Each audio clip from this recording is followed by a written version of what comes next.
গ্রহণ করবে। ঋতুর মা এই বিষয়টা নিয়ে ভারী চিন্তিত। তানিশাকে ফোন করে দুঃখ প্রকাশ করে। বোনের বয়স হয়েছে, বিয়ের লক্ষণ নেই। তোকে তো বলেছিলাম রে মা, যদি কোনো ভালো ছেলে থাকে খোঁজ করিস। এমনিতেই ও কাউকে ভরসা করতে চায় না। তানিশা ঠাট্টার ছলে বলেছিল, ঋতু তো নিজের সিদ্ধান্তে চলতে পছন্দ করে, বেশি চাপ নিতে হবে না। তবে আমি চেষ্টা করে দেখছি। তানিশা ঋতুর দিদি, স্বাবলম্বী, বুদ্ধিমতী। সে জানে তার বোনের প্রকৃতি কি ধরনের।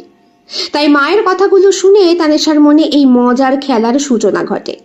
ঋতু যে এতদিন নিজের আকর্ষণ কোনো ছেলের প্রতি অনুভব করেনি, তাকে কিভাবে এই অনুভূতি দেওয়া যায়, কিভাবে তাকে পুরুষের প্রতি আকৃষ্ট করা যায়। তানিশার মনে একটা কৌতুক মিশ্রিত চিন্তা আসে। নিজের স্বামী রাহুলকে ঋতুর সামনে একটা পরীক্ষা হিসেবে দাঁড় করানো যাক না। আমি